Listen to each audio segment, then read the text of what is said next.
So yesterday, and due to the fact I'm one of the biggest shills out there for Marvel's Avengers, and I've never had a bad word to say about the game at all. I've certainly never released a negative video about the game at all, but due to this, I was actually able to get another meeting with the developers, which was really pretty amazing. There was a fair amount of content creators there as well, and it was all about upcoming content. The content that will actually be revealed in the Marvel's Avengers official blog post that should be out at the same time as this actual video.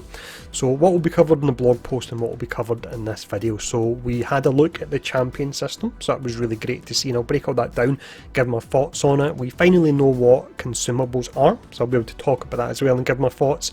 We have some changes to gear, which is really pretty nice, how the gear actually drops, I should say.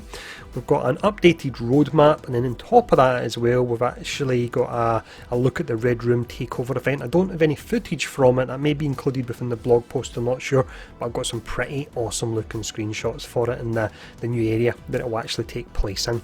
So before we do dive in and break it all down, if you're enjoying the content, take the time to hit the like, share and subscribe button. And with that out of the way, let's jump in, let's talk about the champion system first, because for me this is the most interesting change. During the meeting then, we weren't allowed to take any screenshots or videos, so I've made a mock-up of what the champion system actually looks like. You're probably thinking at the moment, what the heck is this? I will explain it all. But the champion system, for anyone that's not aware, this is your post level 50 leveling in the game. So once you hit level 50, you'll continue to get XP that will go into the champion system, and it will give you champion levels. So to break it all down here for this, it will go live this Tuesday coming, so that's only 5 days, which is really pretty awesome. It will get me back into the game, this particular change. It will be hero and not account specific. This is one that honestly I'm fine either way. If it's account specific, yes, it's nice to get a buff for all your heroes, but I also really like the idea of dedicating yourself to a particular hero. I'll be dedicating myself to Hawkeye, and when I get into matches I want to be the best Hawkeye that's actually there. So I do like it in that respect, but it's one of these things. Let me know what you think about it in the comments below. Would you rather the XP was for all characters, or are you happy that you can really focus on a specific character? This will work, as mentioned, it's XP you gain after level 50. In total it will go up to 372 different levels, so you can go up to champion level 372, and if you see someone like that join your game, then you know they're going to be able to kick some serious butt. The way this works, so you've got your 4 trees here. You can see you've got combat, tactical, utility and defensive. They did show them very quickly, but I could see, for example, under the combat tree it would be like a, let's just say 3% extra range damage, 3% extra melee damage, or I think one of them was maybe even 3% extra crit damage, for example, and that would be your first one, where you can see the number 1. So that would cost you 1 champion point, and you get 1 champion point per level. Once you go down to level 2, it costs you 2 champion points. At level 3, it's 4 champion points. At level 4, it's 8 champion points. I hope you're keeping up here. And at level 5, it's 16 champion points. So if you want to go down an entire tree, let's say you want to max out your range damage, you'll go down one entire tree, one column. That will cost you in total 31 points, because it costs more points as you go further down, but that means you'll get the most amount of range damage on your particular build. One big thing that was missing, and I really hope they actually change it, is you can't respec at all. So once you commit to a node, that's it. Don't like this at all, because let's say you want to maybe switch between a melee or a range build, and you put all your points into the ranged one. Yes, in time you will eventually fill everything out, but I really would like to see a respec option here. They mentioned specifically, and this was good to hear because it has a concern I've seen come up, that the gameplay will not be balanced around this at all. So you're not going to go into, for example, your mega level threats, and it's going to be expected you'll have a certain champion level. If you go in and you have a high champion level, you'll be able to blast through it a lot easier, but it's not going to be required. In regards to the champion XP, this will tie in with the next section we're going to talk about. You actually have a consumable called, I believe it's a hero catalyst, and that will help boost the XP you get from champion levels. Don't worry just yet, you're not paying for these or anything like that. But that's everything to do with that system. It's actually quite hard to explain, but I hope I've explained it relatively well. If you get any questions, then just let me know in the comments below. But let's jump in and let's talk about the consumables now. For the consumables then, this is the Hero Catalyst consumable. They're actually called, as mentioned, they will be free They are going to work account wide as well. So what was explained to us that essentially you go into your consumable list, you can activate this anytime you want. So when you actually earn these consumables, and I'll talk about how you earn them in a moment, but when you earn these, you can choose exactly when you activate them. I believe they give you a 50% boost to your champion XP on a timer. The timer, I missed this part, but I seen it in somebody else's notes that they said it was 3 days. The timer will run down when you're offline. So basically, let's say you're someone that doesn't work at the weekend and you're intending and grinding the game, that's when you'll save your boosts actually up for, and then you can go on at the weekend and you can start grinding away there. You will be getting them free. We were told that you'll earn them in future via weekly giveaways, and you'll be getting a bundle of them when the actual patch comes. It's patch 1.7, the one that's coming on Tuesday. There was a lot of questions about, are they definitely free, are the microtransactions? All the creators were asking that. And what they said, and they repeated this word for word about 3 times, is we're giving them away for free and we're finding opportunities to make them earnable in future. What earnable means, don't actually know.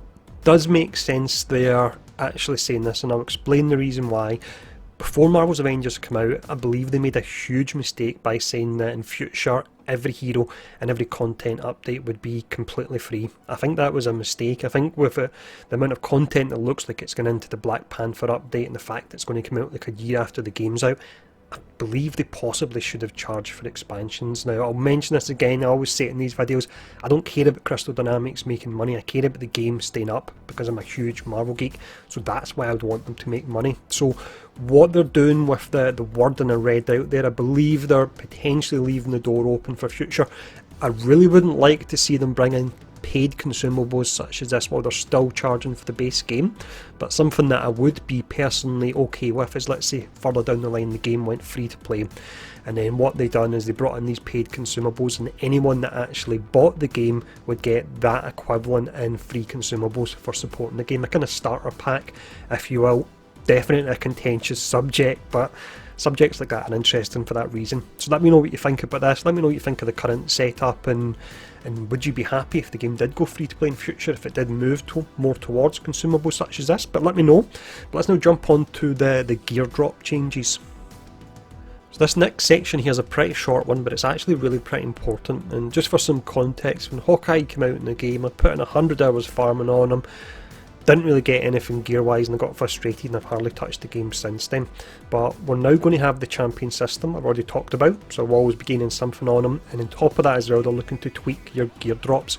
So what they actually said, without being too specific, is with the upcoming patch 1.7 the focus is making gear that's less valuable, is dropping less often, and there's more emphasis in gear that players actually want that will be dropping. So essentially less gear will be dropping, meaning less you need to scrap, but it is supposed to be better quality. So really fingers crossed with that one. If the gear drops are going to be better and we're going to get this bonus XP, honestly I can see me playing a fair amount. I can see me going no life in it again with the game. But next let's talk about the updated roadmap.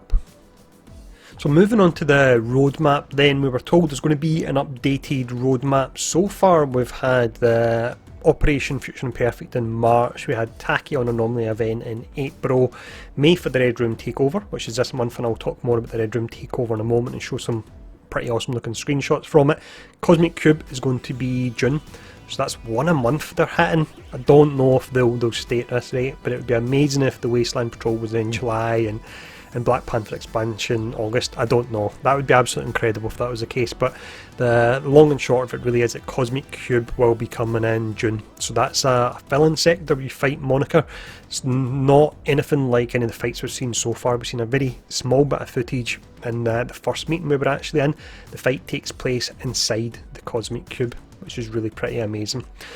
Another change that they did mention with this is that they'll be moving the post level 50 progress, and they'll be taking it off the roadmap because it's now going to be implemented on Tuesday. It'll be coming in, and also with the MCU outfits, I believe they actually talked about they're going to change the roadmap to say that there's more of these coming over June and July, so they're continually going to be rolling these out by the looks of it.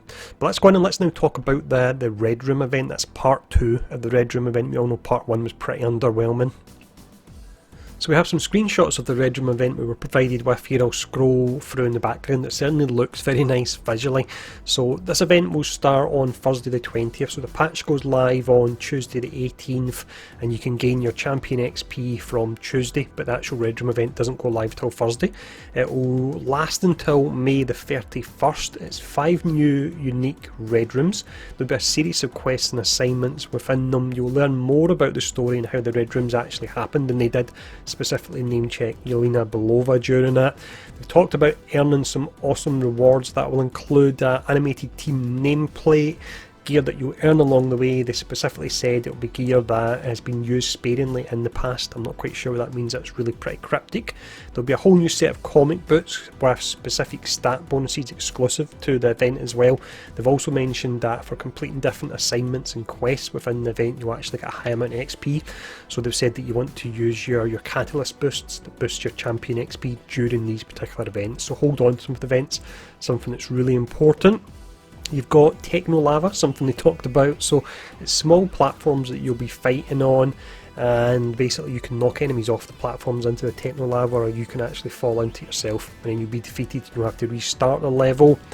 And the power level will scale for players for this, so you can be level 1 or level 150, but if you're level 1 you're going to struggle because you won't have all your skills unlocked. They've said it's going to be a bumpy ride without the skills and masteries. It is single player only, there's no multiplayer for this particular one. There simply wouldn't be space for multiple players, it would be too hectic. It's going to be pretty hectic as it sounds for just one person.